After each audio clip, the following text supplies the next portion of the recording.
যিনি পালিয়েছে উনি ওনার কথিত স্বামী যাকে বলা হয়, আমি নাম নিতেও ঘৃণা করি ওই লোকটার, কারণ পৃথিবীতে মুশরিকরা আল্লাহর কাছে সবচাইতে ঘৃণিত। এক কথা বলেন না কেন? সুতরাং ওই দাদা এতদিন আমাদের ব্যবহার করে অনেকেই ক্ষমতায় গিয়ে আমাদেরকে জেলে ঢুকিয়েছে। এবার আমরা আর অত পাগল শামসুদ্দিন না, কে কথা বলেন না কেন? এবার সামনে আমরা নিজেরা সবাই মিলে ইসলামের একটা করে বাক্স দেব। আমরা চাই কোরআনের 500 আইন যেন বাংলার সংসদে কায়েম হয়ে যায়। বাংলাদেশের ঐতিহ্যবাহী জেলা সিরাজগঞ্জ উল্লাপাড়া থানার অন্তর্গত, এবং এটাকে নাকি উল্লাপাড়ার মদিনা বলা হয়। মদিনা যেমন সুরক্ষিত, এই এলাকাটাও অন্তত সুরক্ষিত আমরা বিশ্বাস করি।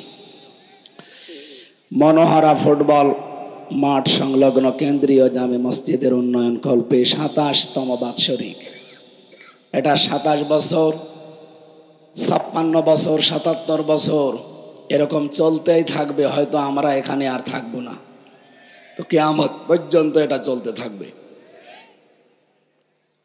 কোরআনের কথা যারা বলে, কোরআনের সাথে যারা আছে, এদেরকে নিয়ে আজ কিছু মানুষের অলরেডি আমরা চুলকানি দেখতে পাচ্ছি। আমি কয়েকটা কথা 2 মিনিটে বলছি, একটু ভালো করে। এটা রেকর্ড হচ্ছে, সারা দেশে যাবে, এই জন্য বলছি। বিএনপির নেতাদের থেকে বাম এবং রামদের মতো বক্তব্য জাতি প্রত্যাশা করে না। যদি ঠিক হয় আপনি জবাব দেবেন, কারণ এটা রেকর্ড হচ্ছে। তো বিএনপির নেতাদের থেকে বাম এবং রামদের মতো বক্তব্য জাতি আশা করে না। বিএনপির কিছু নেতা এখন প্রকাশ্য ইসলাম বিরোধী বক্তব্য দিচ্ছেন। আমি কয়েকজনের নাম নিয়েই বলতে পারি, কিন্তু নামগুলো নিলাম না, যা শহীদ জিয়ার মন ও মননের সাথে সাংঘর্ষিক। এদেরকে থামাতে হবে, নচেত এদেশের বিএনপি ও ইসলামপন্থী দলগুলো মুখোমুখি হয়ে যাবে। তখন আওয়ামী ফ্যাসিস্টরা আবারও মাথা তুলে দাঁড়ানোর সুযোগ পাবে। বিএনপি একটা বড় দল, পরবর্তীতে তারা যদি ক্ষমতায় আসে এটাই স্বাভাবিক, কিন্তু তাদের আচরণ দিন দিন চরম বিব্রতকর হয়ে পড়ছে। বিশেষ করে চাঁপাইনবাবগঞ্জের সাবেক, আমি এমপি বলি না, কারণ এই 3 বছরে যারা এমপি, 3 বারে যারা এমপি হয়েছে এরা এমপি না, এরা চোর। সুতরাং সাবেক এই নেতা হারুনুর রশিদ এবং তার স্ত্রী পাপিয়া, আমার মনে হয় শেষে অন্তস্তয়াকার বাদ দিলে যেটা হয় উনি সেইটাই। কি হয়? পাপি। এরপরে কিশোরগঞ্জের জনাব ফজলুর রহমান, আমি নাম নিলাম না পরবর্তীতে আর। গত 2 দিন আগে আপনারা দেখতে পাচ্ছেন বাগেরহাটের মংলার বিএনপি নেতা জুলফিকার আলী, উনি রাজনৈতিক দলের একটা গঠনমূলক নাকি সমালোচনা করছিলেন। এই জন্য বলতে বলতে বলেছেন যে কোরআনে কারিম ভাওতাবাজি। তার মানে এটা বোঝাতে চেয়েছিলেন যে কোরআন, জামাত ইসলাম, শিবির এরা কোরআনের কথা বলে, এরা ভাওতাবাজি করে। এদের এই ভাওতাবাজি বন্ধ করা দরকার। কোরআন দিয়ে যারা কথা বলেন, নবীজি বলেন মান ক্বালা বিহি সাদাকা, এরাই সত্য কথা বলে। সুতরাং আপনি যদি কোরআন কেন্দ্রিক মানুষগুলোকে ভাওতাবাজি বলেন, আল্লাহর কোরআনকে পোকার আনতে, এটা নবীর গায়ে যাই লাগে। এই জন্য তাকে ক্ষমা চাইতে হবে। অলরেডি তিনি জাতির কাছে ক্ষমা চেয়েছেন। আগামীতে এরকম ভুল যেন আর কেউ না করেন। জনগণ মুখ ফিরিয়ে নিলে কিন্তু উপায় থাকবে না, এটা তারেক জিয়ার কথা। কি কথা বলেন না কেন? তারেক জিয়া বারবার সতর্ক করছে, আপনি যত বড় দলেরই নাম বলেন, জনগণ যদি মুখ ফিরিয়ে নেয় তখন কিন্তু বিএনপির অস্তিত্ব থাকবে না। বলে গেলে চলবে না, ইমরান খান পাকিস্তানের, এটা তেহরিকে ইনসাফ পার্টি ওনার ছিল। যখন ক্ষমতা এসেছিল তখন কিন্তু উপজেলা পর্যায়েও তার দলের কোনো অফিস ছিল না। উপজেলা পর্যায়ে এমন এমন জায়গা আছে সেখানে তার দলীয় কোনো অফিস ছিল না, কিন্তু পাকিস্তানের বড় দলগুলো তার কাছেই পরাস্ত হয়েছিল। সুতরাং সাধু সাবধান। বিতর্কিত বক্তব্য আমরা সামনে আর কারো কাছ থেকে আশা করি না, বিশেষ করে শহীদ জিয়ার হাতে গড়া এই মাজলুম দলটা। এদের ভেতরে কিছু বাম রাম, এরা দলটা এবং এই দেশটাকে আবার ওই ফ্যাসিস্টদের মতো দাদাদের হাতে তুলে দেওয়ার জন্য গোপনে ষড়যন্ত্র করছে। আমরা চাই এরা যেন থামে, অথবা যারা সর্বোচ্চ দায়িত্বে আছে তারা যেন এদেরকে যেভাবেই হোক থামান। আমরা আমাদের যারা উপরে আছে তাদের কথা যেভাবে অক্ষরে অক্ষরে মেনে চলি, যদি কোরআন হাদিস সমর্থিত হয়। আমি মাওলানা রফিকুল ইসলাম খান সাহেবের ওই দিন থেকে যেদিন বলেছিলেন যে কোরআনের অনুষ্ঠানে যারা আলেম মুফাসসির মুহাদ্দিসেরা কথা বলে তারা যেন আসালি পাসালি না বলে মূল কথাগুলো অল্প সময়ে মানুষকে জানিয়ে দেয়, ওই দিন থেকে আমি এই একবারে আল্লাহর কিছু প্রশংসা, রসুলের একবার দরুদ পড়ে মূল কথাগুলো অন্তত 20 মিনিট হোক যেন মানুষ বুঝে বাড়ি যেতে পারে। আমরা এরকম একটা উদ্দেশ্য নিয়েই কিন্তু বসে আছি। সুতরাং আমরা যেমন আমাদের দায়িত্বশীলদের কথা কোরআন হাদিস অনুযায়ী হলে নির্দ্বিধায় মেনে নেই, এদেশের অন্যান্য রাজনৈতিক দল যারা আছে তাদেরও উচিত তাদের যারা সর্বোচ্চ দায়িত্বে আছে তাদেরকে ফলো করা। ম্যাডাম খালেদা জিয়া মুখে কলু পেটে বসে আছে, একটা কথা তিনি বলে না। এক কথা বলেন না কেন? আর আপনি সে আগস্টের 5 তারিখের পর থেকে আরম্ভ করেছেন আবার সেই ভাঙ্গা বাক্স বাজানো যে জামাত ইসলাম 71 সালের কাদা এখনো মুছতে পারে নাই। আপনার সর্বোচ্চ নেত্রী খালেদা জিয়া কি বলেছে দেখেননি? যে জামাত নেতৃবৃন্দকে হিংসার বশবর্তী হয়ে রাজনৈতিক প্রতিহিংসার কারণে তাদেরকে এভাবে একটার পরে একটা ফাঁসি দিয়েছে। আপনি কি ম্যাডাম খালেদা জিয়ার চাইতেও বড় বিএনপি করেন? সুতরাং এই কথাগুলো আমি আশা করব যারা এই ছোটখাটো পদে আছেন, ওপরে যারা আছে তাদেরকে ফলো করবেন। ম্যাডাম খালেদা জিয়া মুখে কলু পেটে বসে আছে, তারেক জিয়া একটা কথা বলে না। আর কোন কার সে উটকা ফুটকা উল্টা পাল্টা লোকগুলো এসে দলের একটা বদনাম করে মানুষের সামনে, বিশেষ করে ইসলামপন্থী যত দল আছে তাদের বিরুদ্ধে আপনি নিজেকে দাঁড় করিয়ে দিয়েছেন এই দলটাকে। এটা আপনার কিন্তু ঠিক হচ্ছে না। পরবর্তীতে যত করবেন চালাকি, পরে বুঝবেন চালাকি। এরা কেমন জ্বালা বুঝেছে এই ফ্যাসিস্টরা, আপনারাও শেষে জ্বালা বুঝে আর শেষ করতে পারবেন না। আমরা চাই আপনারাও মাজলুম ছিলেন, 14 দল বাদ দিয়ে আমরা সবাই মাজলুম। আমরা সবাই মিলে দেশটাকে আবার সাজাতে চাই ইনশাআল্লাহ।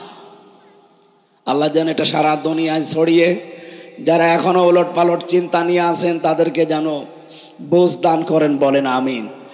কথা বলার শুরুতেই মাজলুম একজন মানুষের পক্ষে আমি কথা বলছি। জিন্দা শহীদ যাকে বলা হয় জনাব এটিএম আজহারুল ইসলাম, কালকে তার রায় আছে। আমরা চাই ফ্যাসিস্টদের যত মামলা ছিল সব মামলা থেকে কিন্তু অনেকেই অব্যাহতি পাচ্ছে, বিশেষ করে লুৎফুজ্জামান বাবর, তিনিও ফাঁসির মামলার আসামি ছিলেন। কথা বলেন না কেন? তাকে যদি ছেড়ে দেওয়া হয়, সুতরাং এখন আর আমাদেরকে হাইকোর্ট দেখাবেন না, এই বাধা এই বাধা, কোনো বাধা নেই। আমরা চাই সব বাধা শেষ, কালকে যেন ওনাকে মুক্তি দেওয়া হয়। এটা চান কারা দেখে? লিল্লাহি তাকবীর।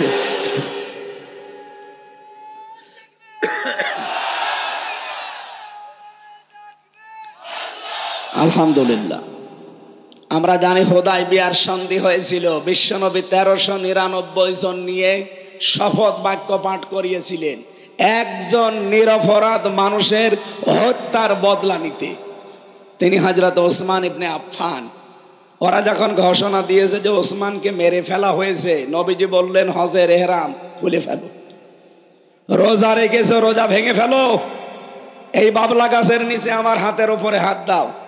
ইয়াদুল্লাহি ফাওকা আইদিহিম, ওই হাতগুলো আল্লাহর হাতের উপরে ছিল।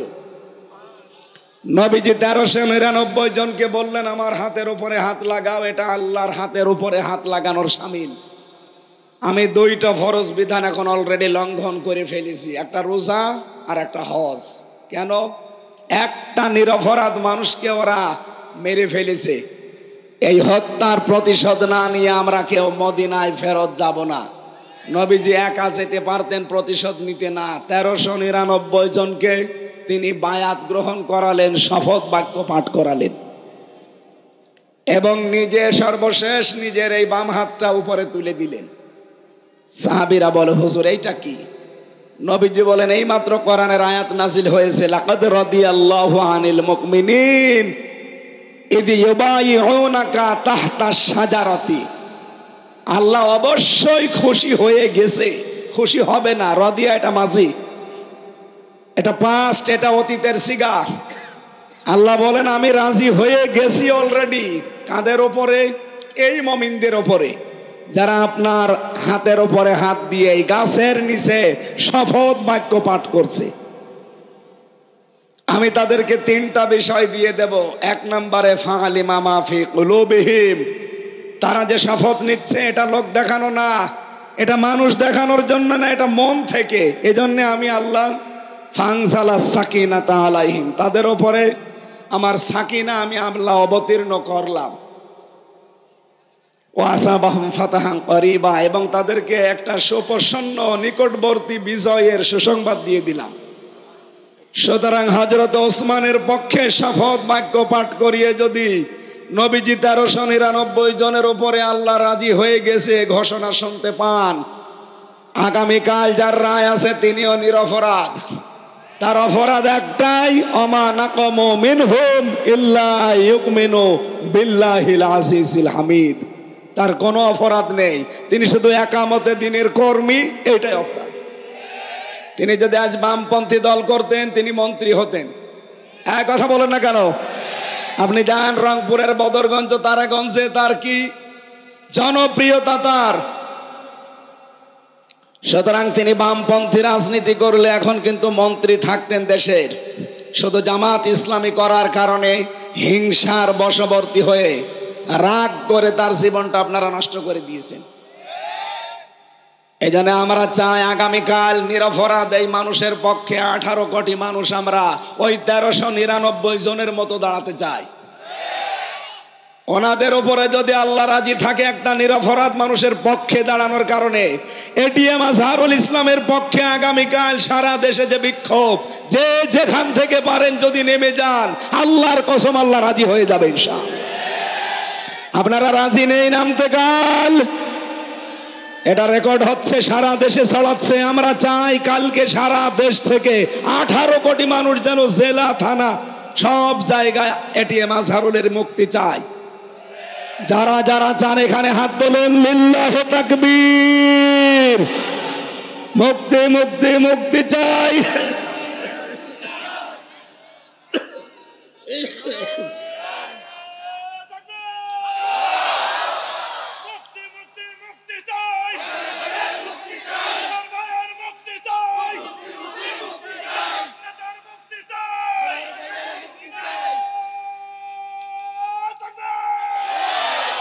আলহামদুলিল্লাহ। না ভাই, অনেকে এটা রেকর্ড হচ্ছে তো বিভিন্ন জায়গায় এখন লাইভ চলছে, অনেকে মনে করবে যে এটা রাজনীতি। আল্লাহর কসম এটা রাজনীতির উদ্দেশ্যে আমি বলি নাই, বলেছি আমার ঈমান থেকে।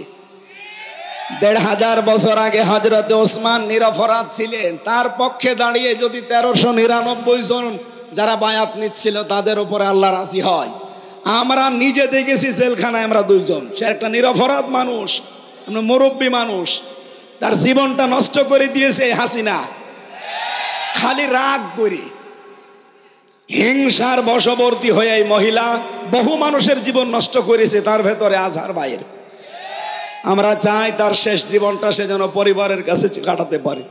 তার স্ত্রীটাও বিদায় নিয়েছে, অন্তত ছেলে মেয়ে যেগুলো আছে তাদের কাছে শেষ বয়সে যেন অন্তত কিছুটা হলেও শান্তি পায়। ওরা কোরআনের পাখিকে ফিরতে দেয়নি, ইনজেকশন দিয়ে মেরে ফেলেছে।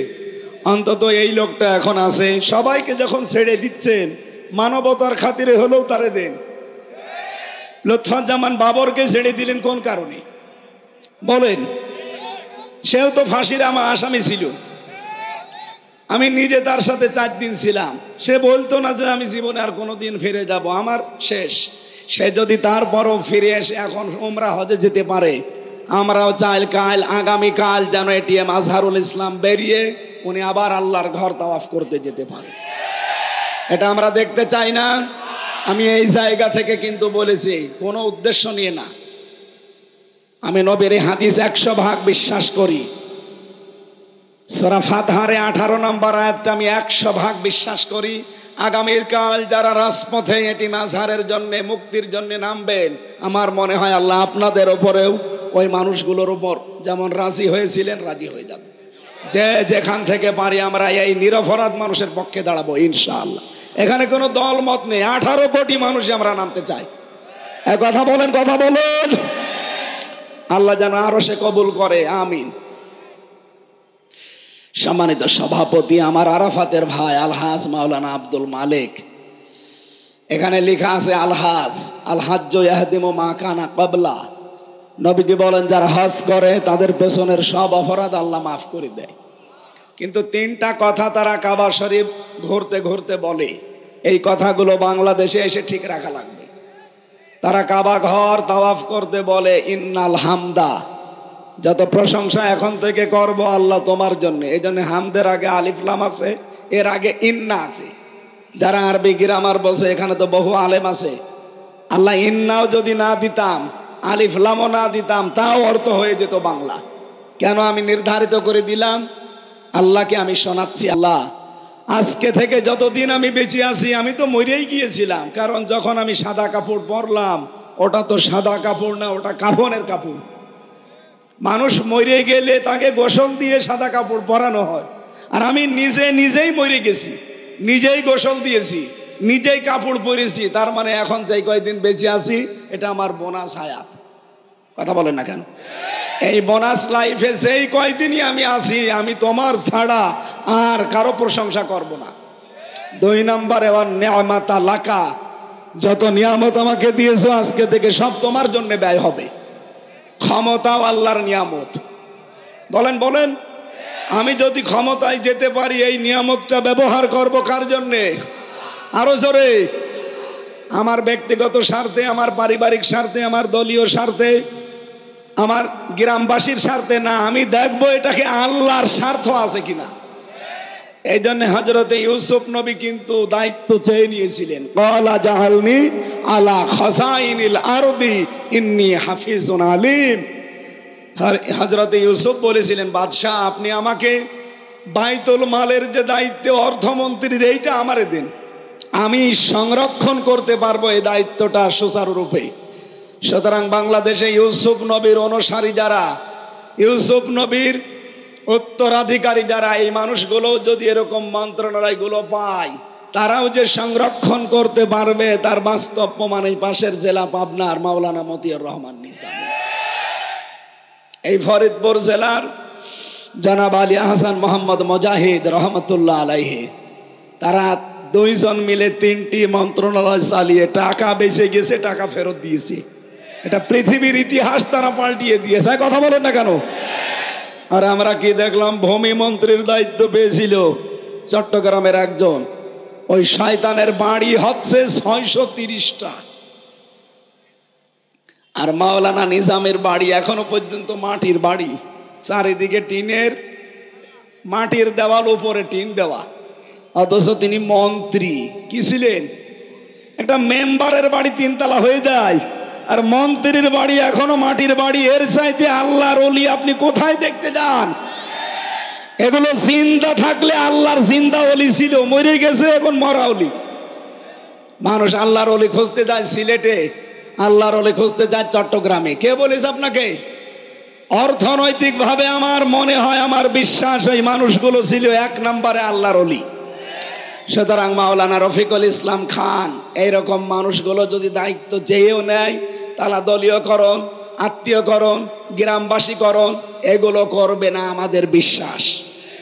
তারা চাইবে ইন্নাল হামদা ওয়ান নি'মাতা লাকা, কারণ উনি হজ করেছেন। এই কথা আল্লাহকে শুনিয়েছেন, আমি যত নিয়ামত পাবো এখন থেকে সব তোমার জন্য ব্যয় হবে। সুতরাং আমি যে বেঁচে আছি এটা তোমার নিয়ামত, আমি যে ক্ষমতা পাবো ওইটাও তোমার নিয়ামত, সব ব্যয় হবে কার জন্যে? 3 নম্বরে বলা লাগে ওয়াল মুলকা লাকা, আমি যদি রাজ্য রাজনীতি করি আল্লাহ তোমার জন্য করব। এই 3টা কথা বলার পরে আল্লাহ ডাক দেয় শেষে বিদায় তাওয়াফ করার সময়, ওই রফিক এদিকে আয়। সর্বশেষ কথা বলে বাংলাদেশে যা লা শারিকা লাকা লাব্বাইক, শেষ কথা এটা বলা লাগে, আল্লাহ আমি চলে যাচ্ছি, তোমার আমি গ্যারান্টি দিয়ে গেলাম আমি কিন্তু মুশরিক না, আমি শিরিক করব না, জীবনে আর যাই করি শিরিক করব না। সুবহানাল্লাহ বলতে পারেন নাই? এই তিনটা কথার উপরে যারা টিকে থাকতে পারে, বিশ্বনবী তাদের জন্যই জানিয়েছেন আল হাজ্জু ইয়াহদিমু মা কানা ক্বাবলা, ওর পেছনে একটা গুনাহ আল্লাহ আর রাখে না, সব মাফ করে দেয়। এই যে শবে বরাত চলে গেল, সামনে শবে কদর আসতেছে, আল্লাহ সবাইকে মাফ করে দেয় পৃথিবীতে, শুধু দুই শ্রেণীর মানুষ বাদ দিয়ে। এক নম্বরে যারা মুশরিক, যারা শিরিক করে। দুই নম্বরে যে মানুষগুলো হিংসুক, যারা বিদ্বেষ রাখে।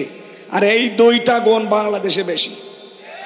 ওমা ইউমিনু আকসারুহুম বিল্লাহি ইল্লা ওয়াহুম মুশরিকুন।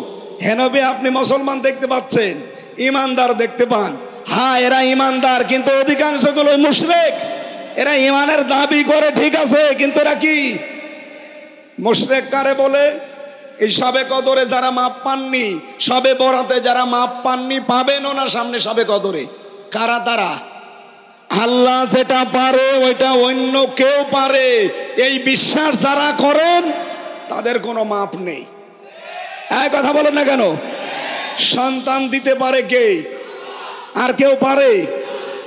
অনেক মানুষ মনে করে না বাবা মনে হয় পারে, এই জন্য তাবিজ কবজ নিতে যায়। অনেকে আবার বলে যে হুজুর আপেল পড়িয়ে দিন। সেদিন ময়মনসিংহ একজন এসে আমার কাছে বলছে, হুজুর এমন আপেল পড়বেন যেন ছেলে হয়। আমি কি ডাউন করে নিয়ে আসবো? কেন? বলছে আমার শুধু মেয়ে হয়, আমি আপেল নিয়ে এসেছি, আপনি বড় হুজুর এমন ভাবে আপেল পড়েন যেন এবছরে আমার ছেলে হয়। আপেল আমি ফেলে দিলাম। বলছে হুজুর আপেল কই? ফেলে দিস কেন? আরে ভাই, আপেল পড়ে যদি ছেলে হইতো আমার 3টা মেয়ে, আমি ম্যাডামরে প্রতিদিন আপেল খাওয়াতাম। কি বিশ্বাস মানুষের! সুতরাং সন্তান দিতে পারে কোনো হামজা, কোনো মাজারে, কোনো আপেলে? কে? আমাদের জাতির পিতা 86 বছর একাধারে দোয়া করেছিলেন, রব্বি হাবলি মিনাস সালিহিন, এ আল্লাহ আমাকে একটা নেককার সন্তান দাও। 86 বছরও দোয়া কবুল হয়নি। 86 বছর পরে আল্লাহ তার দোয়াটা কবুল করে জবাব দিয়েছেন, ফাবাশশারনাহু বিগুলামিন হালিম, আমি তোমাকে একটা ধৈর্যশীল সন্তান উপহার দিলাম, সুসংবাদ দিলাম। জাতির পিতা একজন নবী, নবীর বাবা নবী। এইরকম মানুষের যদি 86 বছর লাগে, আপনি বিয়েই করেননি আর ছেলে চান। সুতরাং এই আশা করা বাদ দেন, আল্লাহ যেটা পারে ওইটা অন্য কেউ পারে না। সুতরাং সন্তান কে দিতে পারে? 2 নম্বরে আলা লাহুল খালকু ওয়াল আমরু, সৃষ্টি যার, আইন চলবে। আরো জোরে বলেন, সৃষ্টি যার, আইন চলবে। এ বাংলাদেশ বানিয়েছেন কে? এখানে আইন চলবে কার? সুতরাং আল্লাহর আইন বাদ দিয়ে যারা নিজেদের বানানো আইন, স্বামীর আইন, দাদার আইন, বাবার আইন, অন্য আইন যারা এখানে কায়েম করতে চান, আপনি মুশরিক। কোন হুজুর নিয়ে আসবেন? নিয়ে আসেন, আমি একেবারে টাটকা কাটছাট কথা বলছি। যারা আল্লাহর আইন বাদ দিয়ে এখানে অন্য কোন আইন প্রতিষ্ঠা করতে চান, সে যে দলের নামেই হোক, আপনি কিন্তু মুশরিক। আর মুশরিককে আল্লাহ সবে বরাতেও মাফ করে না, সবে কদরেও। সুতরাং এখনই আপনি পাল্টান। আল্লাহর আইন বাদ দিয়ে কোনো আইনের পেছনে আপনি আর থাকতে পারবেন না, তাহলে আপনার নামাজ রোজা সব মাঠে মারা যাবে। কারণ ইন্নাল্লাহা লা ইয়াগফিরু আইয়ুশরাকা বিহি ওয়া ইয়াগফিরু মা দুনা যালিকা লিমান ইয়াশা। আল্লাহ বলেন সব মাফ করে দেব, শুধু শিরিক বাদ দিয়ে। এটা যে শিরিক, এখানে আর কোনো সন্দেহ আছে? সুতরাং আল্লাহর আইনের বিরুদ্ধে যারা আছেন, যে দলের লোক হন ভাই, আমার কোনো ভয় নেই। যারা আল্লাহর আইনে দেশে কায়েম করতে চায় না, সে যদি ফেরেশতা দল নেয় তাও সে মুশরিক। সুতরাং আপনাকে আমি বাঁচানোর জন্য বলছি, আপনি ভুল পথে আছেন। এটা রেকর্ড হয়ে সারা দেশে যাচ্ছে। যার কানে যাচ্ছে সে যদি এটা শোনার পরে গুরুত্ব না দেয়, ও মুশরিক হয়ে মরবে। কি আমার তো বলার দায়িত্ব, আমি বলে দিলাম। আপনার চিন্তা ভাবনার দায়িত্ব ছিল, আপনি করলেন না কেন? আপনি চিন্তা করতে পারেননি যে আলা লাহুল খালকু ওয়াল আমরু, এটাকে আমার বানানো আয়াত। সূরা আরাফের 54 নম্বর আয়াত। আল্লাহ বলেন সৃষ্টি যার, আইন চলবে। ইনিল হুকমু ইল্লা লিল্লাহ, সূরা ইউসুফ 40 নম্বর আয়াতের মাঝের অংশে আছে। হুকুম দেওয়ার একচ্ছত্র মালিকানা কার? সুতরাং এই দেশে কোনো বাবার হুকুম আর চলবে না, কোনো স্বামীর হুকুম চলবে না, কোনো চাচার হুকুম চলবে না। এখানে আইন চলবে, হুকুম চলবে একমাত্র কার? এর পক্ষে যারা আছে তাদের আল্লাহ মাফ করবে, এর বিপক্ষে যারা আছে তারা মুশরিক। এ সবে বরাতে মাপ পায়নি, সবে কদরেও মাপ পাবে না। এর ভেতরে আর কোনো ভেজাল আছে? এরপরেও যদি কেউ না বোঝার ভান করে থাকেন, এদিকে আসেন, এমন জোরে কানের নিচে দুইটা দেব, সব বুঝে ফেলবেন। এত কিছু বলার পরও বলে হুজুর আমি বুঝি নাই। আপনি কি করলে বুঝবেন বলেন? সুতরাং যিনি আজকের সভাপতি আমার আরাফাতের ভাই, আল্লাহ যেন তাকে ওই 3টা কথা কাবা শরীফ সামনে নিয়ে যেটা বলেছিলেন ওটা ঠিক রাখার তৌফিক দেন, বলেন আমিন। মাহফিলের সহ সভাপতি অনেক মানুষের নাম দিয়েছেন, প্রধান অতিথি সহকারী সেক্রেটারি জেনারেল বাংলাদেশ জামাত ইসলামী, সাবেক কেন্দ্রীয় সভাপতি বাংলাদেশ ইসলামী ছাত্র শিবির এবং নির্বাচিত সিনেট সদস্য রাজশাহী বিশ্ববিদ্যালয় এই সিরাজগঞ্জ উল্লাপাড়ার কৃতি সন্তান, আমাদের অভিভাবক শ্রদ্ধাভাজন বড় ভাই আলহাজ মাওলানা রফিকুল ইসলাম খান দামাত বারকাতুহুমুল আলিয়া, যত মানুষের নাম দিয়েছেন আমি একবারে দোয়া করি নাকি? একবারে করি, কারণ আমার গলায় পারছে না তো। এতক্ষণ যিনি আলোচনা রাখলেন তানজিমুল মিল্লাত ইন্টারন্যাশনাল ক্যাডেট মাদ্রাসা ঢাকার শ্রদ্ধাভাজন প্রিন্সিপাল জনাব মাওলানা নূর মোহাম্মদ সিরাজি, যেহেতু সিরাজগঞ্জে বাড়ি মনে হয় না, ওনারে পাঠিয়েছিল ট্রাম্পের কাছে যে বাংলাদেশ সম্পর্কে কিছু উলট পালট মিথ্যা কথা বলতে। এগুলো শুনে ট্রাম্প যেন রেগে যায় আর ওই মহিলাকে যেন আবার এখানে বসিয়ে দেয়। আল্লাহর ইশারা ওই দিনই ডক্টর ইউনূস আন্তর্জাতিক মিডিয়াগুলো নিয়ে আয়না ঘরে গেছে, আর ওদিকে জাতিসংঘ রিপোর্ট পেশ করে দিয়েছে। ট্রাম্প দেখছে যে এ বলে কি গো, মাইক্রোসফট এটা রিপোর্ট দিয়েছে 257টা রাষ্ট্র দুনিয়ায় সবচেয়ে বেশি মিথ্যা কথা বলে ভারত। আপনারা গত পরশু দিনের রিপোর্ট পেয়েছেন ভয়েস অফ আমেরিকার। তামাম দুনিয়ায় যত শাসক ছিল সবচাইতে নিকৃষ্ট শাসকের তালিকায় নাম 1 নম্বরে হাসিনা, 2 নম্বরে বাশার আল আসাদ, 3 নম্বরে বেনিয়ামিন, ওই যেটা ইসরায়েলের যেটা শয়তান। এরকম 100 জনের তালিকা দিয়েছে। 1 নম্বরে কোনটা? অনেকে আশা করেছিল যে অনেক কিছু খাবো, ওদের বাড়া ভাতে লবণ দিয়ে দিয়েছে খা। এই জন্য আল্লাহ যেহেতু নিজে মোকাবেলা করছেন, দেশটার সামনে আমরা দেখতে পাচ্ছি ইসলামের জয় জয়কার ভাব। আপনারা জানেন বাংলাদেশে সব ইসলামপন্থীরা প্রায় এক হয়ে গেছে। তারা বলতে চাচ্ছে সামনে আমরা ইসলামের একটা বাক্স দিতে চাই। এতদিন আমাদের ব্যবহার করে অনেকেই ক্ষমতায় গিয়ে আমাদেরকে জেলে ঢুকিয়েছে। এবার আমরা আর অত পাগল শামসুদ্দিন না, কে কথা বলেন না কেন? এবার সামনে আমরা নিজেরা সবাই মিলে ইসলামের একটা করে বাক্স দেব। আমরা চাই কোরআনের 500 আইন যেন বাংলার সংসদে কায়েম হয়ে যায়। আগে আমরা জানতাম এই দেশে 100 জনের 15 জন মানুষ ইসলাম কায়েমের পক্ষে ছিল। এখন 100 জনের 66 জন মানুষ চাচ্ছে এই দেশে ইসলাম কায়েম হোক।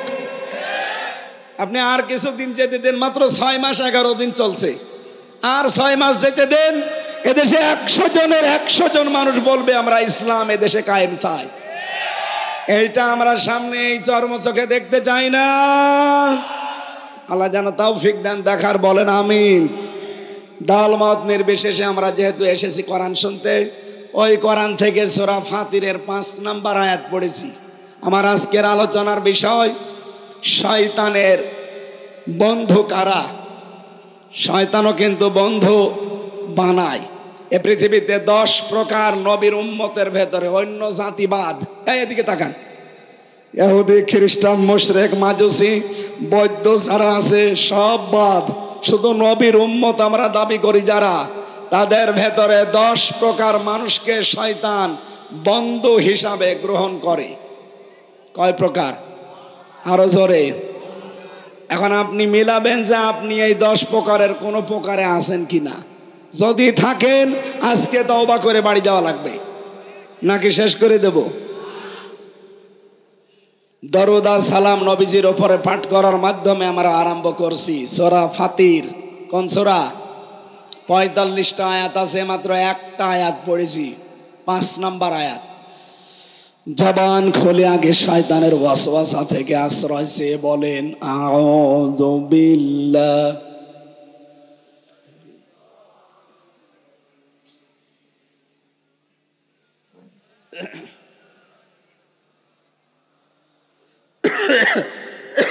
না না, কিচ্ছু লাগবে।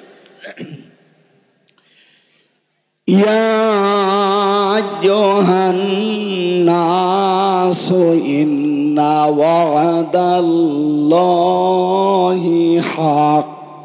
সাদাকাল্লাহুল আযীম।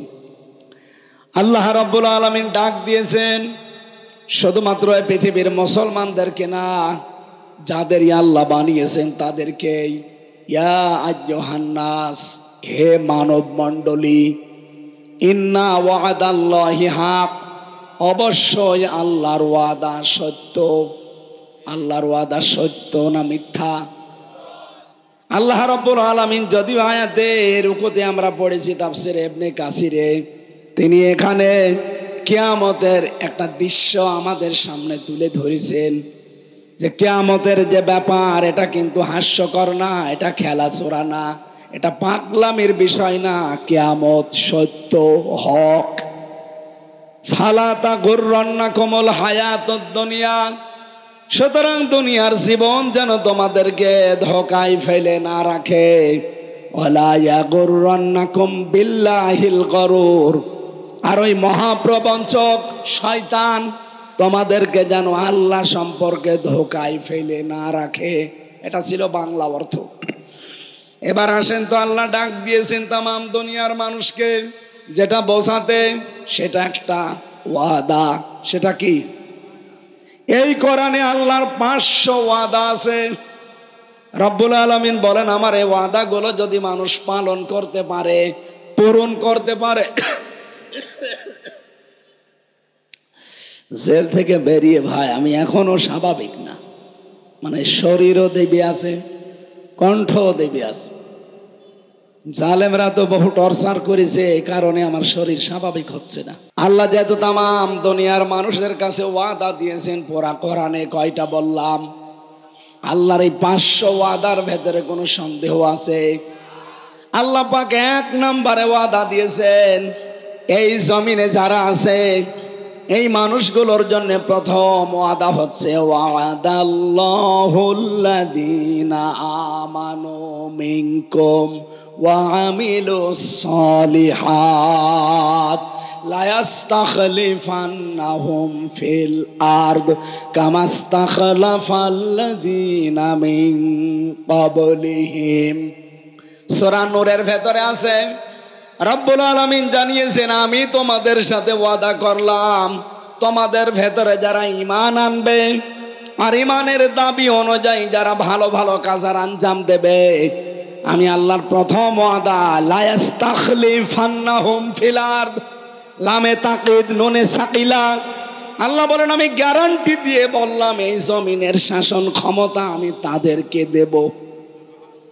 যেমন তাদের পূর্বে যারা ছিল তাদেরকে এই 2টা শর্ত মানার কারণে দিয়েছিলাম।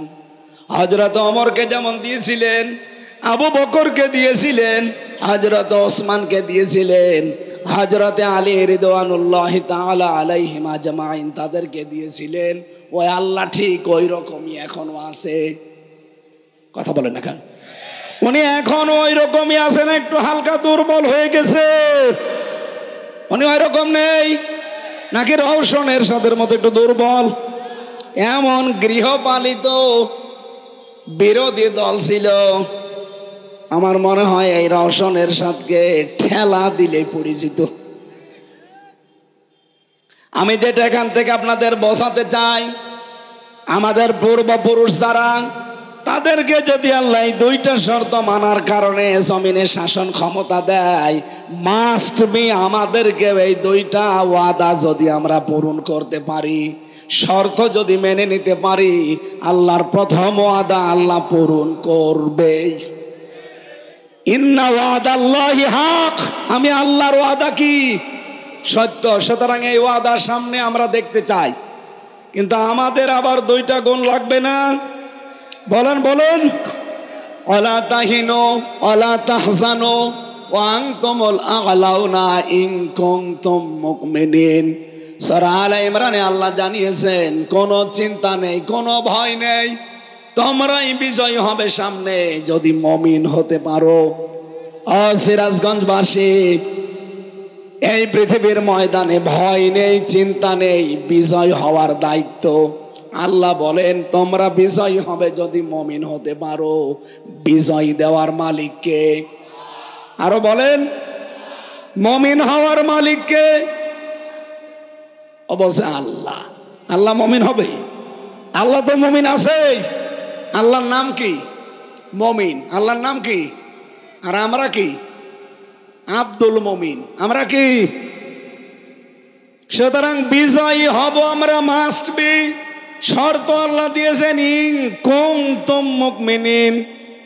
ইনের শর্তিয়া যদি আমরা মুমিন হতে পারি, তাহলে আজকে থেকে আমাদের চেষ্টায় থাকবে এইটা, আল্লাহর এই ওয়াদা 500 আমরা অন্তত প্রথম ওয়াদা, উনি যেহেতু লা ইস্তাখলিফান্নাহুম ফিল আরদ, তোমাদেরকে অবশ্যই আমি জমিনের শাসন ক্ষমতা দেব, এ ওয়াদা করলেন কে?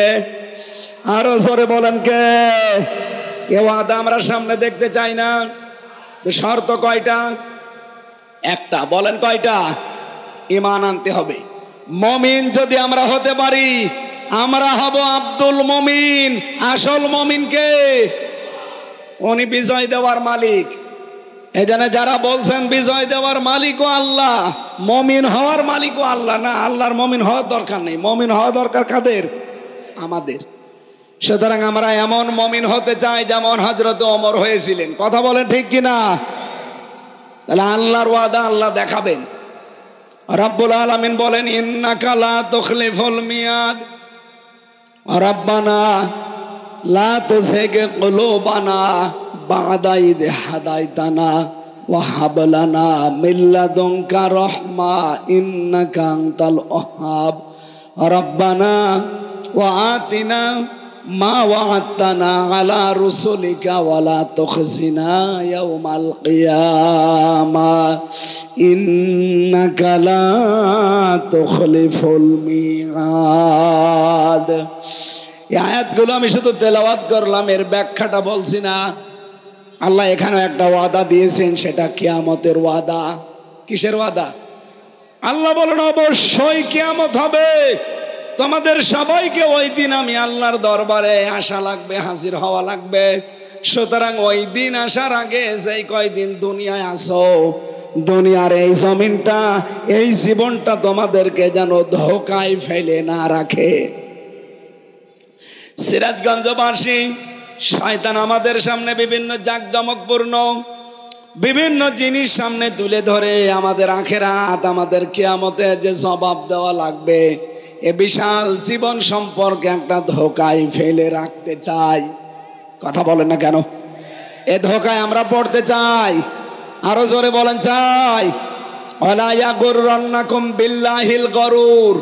আল্লাহ বলেন সেই মহাপ্রবঞ্চক, মহাপ্রতারক, ধোঁকাবাজ এই শয়তান যেন আল্লাহ সম্পর্কে তোমাদেরকে ধোকায় ফেলে না রাখে। আয়াতের তাফসীর পড়তে গিয়ে আমি দেখেছি শয়তান প্রধানত দুই প্রকার। কয় প্রকার? একটা হচ্ছে মানুষ শয়তান, আর একটা জিন শয়তান। মানুষ শয়তানের ভেতরে আবার দুই প্রকার, একটা নারী শয়তান, একটা পুরুষ শয়তান। কথা বলেন না কেন? এই পৃথিবীতে কোনো পুরুষকে যদি শয়তান আসর করে, তার দ্বারা যা ক্ষতি হয় তার চাইতে বেশি ক্ষতি হওয়ার সম্ভাবনা কোনো মহিলাকে যদি শয়তান আসর করে। এই জন্য পুরা কোরআন শরীফের ভেতরে যেখানে শয়তানের চক্রান্ত কথা, সেখানে দেখবেন দঈফা লেখা আছে। ইন্না কায়দা শাইতানি কানা দাঈফা, অবশ্যই শয়তানের চক্রান্ত একেবারেই দুর্বল। কিন্তু মেয়েদের কথা যেখানে আছে ওই জায়গায় কিন্তু দুর্বল শব্দ আপনি পাবেন না। সূরা ইউসুফের 28 নম্বর আয়াতে আমি পেয়েছি ইন্না কায়দাকুন্না আযীম। আল্লাহ পাক বলেন মেয়েদের চক্রান্ত বড় ভয়ঙ্কর। ও সিরাজগঞ্জবাসী, এখানে একটা শিক্ষা আছে, এদিকে তাকান। আল্লাহ কিন্তু এখানে হযরতে ইউসুফ আলাইহিস সালামের নামে যে সূরাটা ইউসুফ 28 নম্বর আয়াতে, যদিও এটা জুলাইখার নামে নাজিল হওয়া, রব্বুল আলামিন জুলাইখার নাম এখানে দিতে পারতেন। ফ্যানটা ঘুরিয়ে দেন। জুলাইখার নাম আল্লাহ না দিয়ে কায়দা কন্যা দিলেন কেন বহুবচন? যদি কা দিতেন তাও তো অর্থ হয়ে যেত। আল্লাহ কন্যা দিলেন কেন? দুইটা তাফসির আছে এখানে, এদিকে তাকান। প্রথম তাফসির হচ্ছে আল্লাহ কা না দিয়ে কন্যা দিয়েছেন এ কারণে শুধুমাত্র পৃথিবীতে জুলাইখা একা না, এরকম বহু জুলাইখা যুগে যুগে আসবে। তারা ইউসুফ নবীর অনুসারী যারা, অনুগামী যারা, ইউসুফ নবীর মতো যারা চরিত্র অর্জন করবে, তাদের চরিত্রে কলঙ্ক দেওয়ার জন্য এরকম জুলিখা আরো আসবে। এ পৃথিবীতে ওই জুলিখার পরে আর জুলিখা আসে নাই। কথা বলেন, এসেছে কিনা? আমাদের দেশে একজন তার উত্তরসূরি ছিল, উনি হযরত ইউসুফকে ধর্ষণের মামলা দিয়েছিল। এই জুলাইখা, আপনি তাকান আল্লামা সাঈদীর নামে সর্বশেষ মামলা ধর্ষণের মামলা। অ্যাডভোকেট তাজুল ইসলাম উনি জিজ্ঞাসা করছিলেন ওই মহিলাকে, এই মেয়ে মাওলানা সাঈদী আপনাকে ধর্ষণ করেছে? জি হ্যাঁ। আপনার জন্ম তারিখ কত, কোন সালে আপনি জন্ম নিয়েছেন? মেয়েটা বলছে আমি জন্ম নিয়েছি 1975 সালে। ধর্ষণ করেছে কত সালে? বলছে 1971-এ। অ্যাডভোকেট তাজুল ইসলাম ওই দিনই বলেছিলেন, মাননীয় আদালত এই পয়েন্টটা লিখে রাখেন, জন্ম 75-এ, ধর্ষিত হয়েছে 71-এ, এটা কি রুহের জগতে? ওই দিন মামলা ঢিসমিস হয়ে যাওয়ার কথা না? বলেন বলেন। কিন্তু পুরাটা তো সাজানো, ট্রাইব্যুনালও সাজানো, বিচারপতি সাজানো, আসামিগুলো সাজানো, সাক্ষীগুলো সাজানো। ওইগুলো তো আসামি হওয়ার কথা না, ধরে ধরে সাজিয়ে আসামি বানিয়ে দিয়েছে। রায় দিচ্ছে, রায়ও সাজানো। এই কথা বলেন না কেন? সুতরাং সবই যখন সাজানো, আর এই ট্রাইব্যুনালে এটিএম আজহারুল ইসলামের নামে যে ফাঁসির রায়, যারা সাক্ষী, এই যে আজকে বেরিয়েছে রিপোর্ট, অনেক আগে বেরিয়েছিল, আজকে আমি দেখলাম 3 জন সাক্ষীর উপরে ভিত্তি করে তারে ফাঁসির রায় দিয়েছে। একজন সাক্ষী দেখেছে 6 মাইল দূর থেকে, আর একজন দেখেছে 3 মাইল দূর থেকে, আর একজন দেখেছে 1.5 মাইল দূর থেকে। এই হচ্ছে সাক্ষী। ওই 75-এ জন্ম, 71-এ ধর্ষিত, ওই রকম হয়েছে। এক কথা বলেন না কেন? সুতরাং আমরা চাই এগুলো সব যেহেতু বানোয়াট। আর আজহারুল ইসলাম তিনি বিপ্লবের সৈনিক ছিলেন, বিপ্লবের মাধ্যমে যেহেতু এ সরকার, আর বিপ্লবের অগ্রনায়ককে আপনি এখনো পর্যন্ত জেলে রাখবেন কোন কারণে? আমরা চাই আগামীকাল আমরা তার মুক্তি চাই, এবং মুক্তি দিতে হবে। অনেকে মনে মনে করছে, এমনকি কথা অনেকে বলছে এটা ওদের মুখের কথা, এরকম বলেই থাকে না। এদেশে একামতে দিনের দায়িত্বে যারা আছে, আল্লাহর কসমে কোরআন আমি মাথায় নিয়ে বলতে পারি, মন থেকে, সব না, কিছু মুনাফিক আছে, মন থেকে যারা একামতে দিনের দায়িত্ব পালন করে, তারা যদি একবার মুখ দিয়ে কিছু বলে না, ওটা কিন্তু তাদের মুখের কথা না, ওটা মনের কথা। আর একবার যেহেতু বের হয়েছে, এটা আমিরে জামাতের মুখ দিয়ে, এটা বাস্তবায়ন কালকে হওয়াই লাগবে, নয়তো কি হবে আমরা জানি না। এই কথা বলেন না কেন? উনি তো যা মুখ দিয়ে বলে ওটা ওনার মুখের কথা না, ওটা মনের কথা। সুতরাং সেলিমউদ্দিন ভাই মুখ দিয়ে বলেছে, অনেকে বলছে এরকম বলেই থাকে। কিসের বলে থাকে আপনি কালকেই দেখতে পাবেন। খালি আমরা বলি না, মুখ দিয়ে যেটা বলি ওইটা আমার মুখে এবং মনে এক কথা। আমরা চাই এই অগ্রদূত, এই সৈনিকটাকে আর যেন জেলখানায় পৌঁছতে না দেওয়া হয়। হিংসার বশবর্তী হয়ে এই মহিলা ওনার জীবনটা নষ্ট করে দিয়েছে। আমরা চাই শেষ জীবনে কিছুদিন মুক্ত বাতাসে আল্লাহর এই পৃথিবীটা দেখে যাক। কয়দিন পর তো এমনি আল্লাহর কাছে চলে যাবে, এ কথা বলেন না কেন? সুতরাং এই জুলাইখার অনুসারী যারা, তাদের চক্রান্ত কিন্তু ছোটখাটো না, ভয়ঙ্কর। ওরা এখনো পর্যন্ত চক্রান্ত ওই দাদাদের পাশে বসে বসে চালাচ্ছে।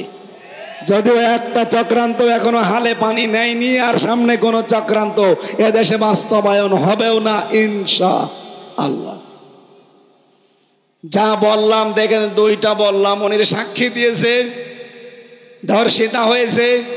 আর ইরার তিনটা সাক্ষী, পোড়াটা যে সব বানোয়াট, সাজানো, মিথ্যা। একটু যাদের মাথায় মগজ আছে চিন্তা করলে আপনি বুঝে ফেলবেন। সুতরাং এই নিরপরাধ মানুষটার পক্ষে কিন্তু দাঁড়ানো ইমানের এখন দাবি আমাদের। যদি রাজনীতি মনে করে চলে যান, আপনার উপরে আল্লাহ খুশি হবে না। কারণ অন্যায় কাজ দেখলে আপনাকে অবশ্যই বাধা দেওয়া লাগবে হাত দিয়ে। এটা যে অন্যায় আর কি বলার অপেক্ষা রাখে? সুতরাং যার যে সমর্থ আছে হাতের, ক্ষমতার, পাওয়ারের, ওই জায়গায় কালকে দেখাতে হবে। এটা যদি না হয় মুখ দিয়ে প্রতিবাদ, যদি আমরা ওই পর্যায়ে যাই, যদি এরপরও না হয়, অন্তরে আমরা ঘৃণা করব এবং পরিকল্পনা করব কি করে সত্যের পক্ষে দাঁড়ানো যায়। সুতরাং কিয়ামত সত্য না মিথ্যা? আরো জোরে বলেন। শয়তান মেয়েদের ভেতরে যেগুলো আছে, এগুলো যে কত ভয়ঙ্কর। নবীজি বলেন, কোন শয়তান যদি পরিবারে কোনো মহিলার উপরে ভর করে, ওই পরিবারটা পুরো ধ্বংস হয়ে যায়। এই বাংলাদেশে যেই পরিবারে মহিলা শয়তানের আসরে পড়েছে, ওই পরিবার আর পরিবার নেই, পুরাটা একটা মিনি জাহান্নাম হয়ে গেছে। দেখতে উপরে মনে হয় ভালো, না, ভালো নেই। আজ হাজারো পুত্রবধূ বসে আছে রে। সম্মানিতা মা বোনেরা, আপনাদের কি হয়তো শয়তান আক্রান্ত করেছে? নাই তো নিজের মা বাবাকে যেই নজরে দেখেন, শ্বশুর শাশুড়িকে আপনি ওই নজরে দেখতে পারেন না। কোন কারণে? এটা শয়তানের একটা চক্রান্ত। এই কথা বলেন না কেন? অনেকে মনে করে আমি নামাজ পড়ি, রোজা রাখি, কালো বোরকা পরি, আমি জান্নাত পাবো না। কে পাবে? কে বলেছে আপনি? আপনার শ্বশুর শাশুড়িকে নিজের মা বাবার মতো মনে করা লাগবে। আমি একজন স্বামী, এইটা একটা স্বামী। যত স্বামী আছে এখানে এবং সারা পৃথিবীতে যত স্বামী আছে, সব স্বামীর পক্ষ নিয়ে আমি আজকে বলছি, কোন স্ত্রী যদি তার স্বামীর মন পেতে চায়, আল্লাহর কসম তার স্বামীর মা বাবাকে নিজের মা বাবার মতো মনে করা লাগবে।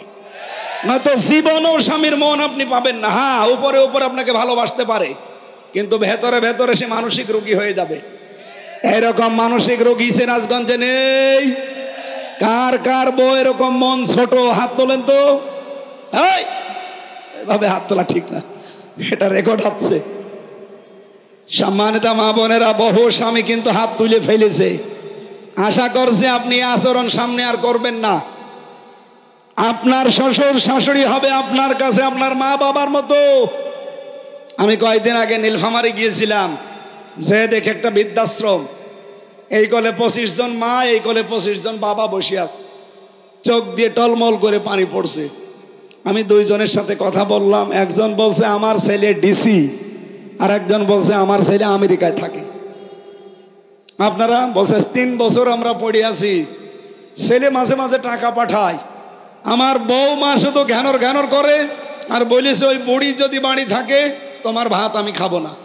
বাধ্য হয়ে ছেলে আমার ডিসি আমারে রেখে গেছে এখানে। আপনি চিন্তা করতে পারেন, এই সিরাজগঞ্জ পুরা জেলা চালায় একটা ডিসি। সেই ডিসির মা এখন পড়ে আছে বৃদ্ধাশ্রমে 2 দিন 3 দিন না 3 বছর। এই পুত্রবধূর ছোট মনের কারণে।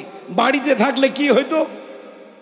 সে শেষ বয়সে একটু নাতি নাত করে একটু আনন্দে থাকতে চায়। এই কথা বলেন না কেন? বৃদ্ধাশ্রমে যারা আছে তারাই কিন্তু এইটা চায়, খুব বেশি তাদের চাহিদা নেই। কিন্তু এই পুত্রবধূদের ছোট মনের কারণে আজ হাজারো সন্তান মা বাবাকে হয় আলাদা করে দেয়, নাই বৃদ্ধাশ্রমে রেখে আসে, নাই বড় ছেলের আন্ডারে দিয়ে দেয় নেন। অথচ এই মার পেটে 8টা 10টা 15 20টা সন্তান জায়গা হয়েছে, আর এই 20টা সন্তানের বাড়িতেও মায়ের জায়গা হয় না। 7 দিন শুধু পালাপালি করে খাওয়ায়। আপনি মানুষ। আরো আগে তো মাকে নিয়ে কাড়াকাড়ি করা দরকার। নবীজি জানিয়েছে যে মায়ের পেছনে খরচ করে ওটা খরচ না, ওটা সাদগা। কোন বউ যদি চায় যে আমার স্বামী আরো বেশি দিন বেঁচে থাক, আমার স্বামীর সম্মান মর্যাদা টাকা পয়সা আরো বেশি দিন বেড়ে যাক, সেই বউ যেন স্বামীকে বলে, স্বামী তুমি যাই করো রক্তের সম্পর্কগুলো ঠিক রাখো। একটা মানুষের সাথে সবচাইতে বেশি রক্তের সম্পর্ক তার মা বাবার, আর সেই মা বাবাকে আপনি দেখতে পারেন না।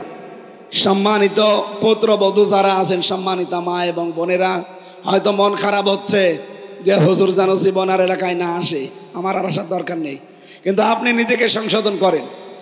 সত্যি কথা বলছি, আপনি স্বামীর মন জীবনেও পাবেন না।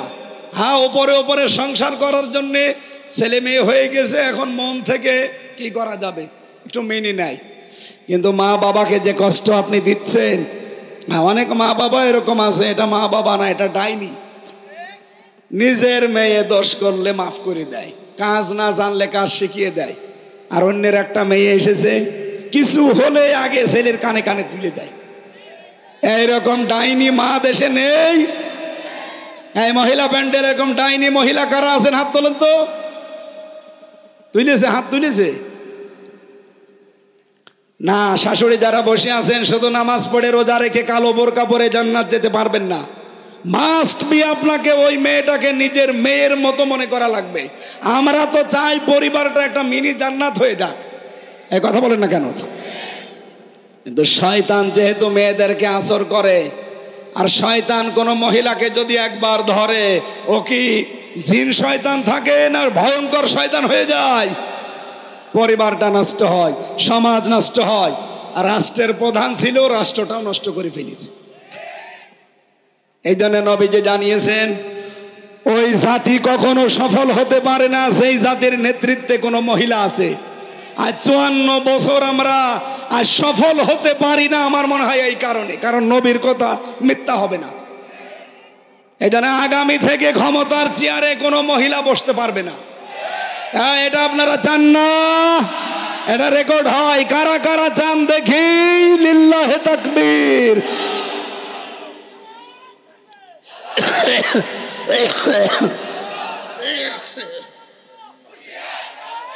আলহামদুলিল্লাহ, আমরা চাই আগামীতে আমাদের নেতা হবে, রাষ্ট্রপ্রধান হবে কোনো পুরুষ। এটা আমার বানানো কথা, সূরা নিসার 34 নম্বর আয়াত। আর রিজালু কাওয়ামুনা আলান নিসা, পুরুষ মানুষ হবে নেতা, মেয়েরা হবে তার আজ্ঞাবহ।